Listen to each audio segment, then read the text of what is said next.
Okay, good Monday morning, July the 6th. I just want to talk a little bit about a rather limited topic.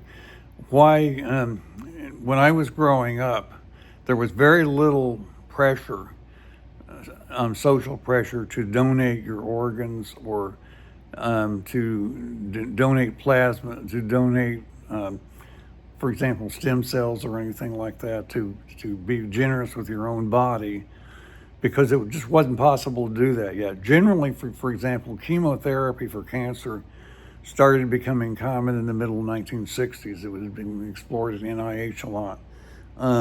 But in the 50s, when I was growing up, my parents had several different doctors. You know, it was there was a women's doctor for my mother. There was a specialist, a Dr. Stevenson downtown, and a Dr. Fisher, and then a pediatrician, a Dr. Orlowski in Buckingham for me, and a nose and throat doctor, and just all kinds of things. And it was medical care then was pretty cheap. And also there were medical books like the Modern Home Medical Advisor and the American Home Physician. You can see them behind me on the attic steps in our home. That's kind of what it was like. In the big issue of course, the practical issue was that after AIDS, when AIDS starting, I think in 1983, gay men very suddenly were eliminated from giving blood because, of course, hemophiliacs had been affected by, who get blood transfusion, had been affected by the virus even before we had the virus identified, which was in 1984. And gay men were not, that ban was not lifted till the end of 2015. And then there were a couple of periods where you had to be abstinent for 12 months and then 3 months. And then I think in 2023, it was lifted completely. Although you still get a very sharp questionnaire from the Red Cross when you give blood, or at least I do. In fact, I think generally it's 3 months with the Red Cross, as I recall.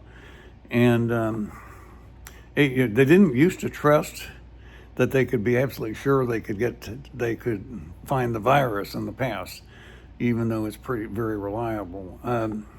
I got a blood transfusion after my hip fracture in 1998, the start of this phase in my life when I started using the internet a lot, ironically, as soon as I got home.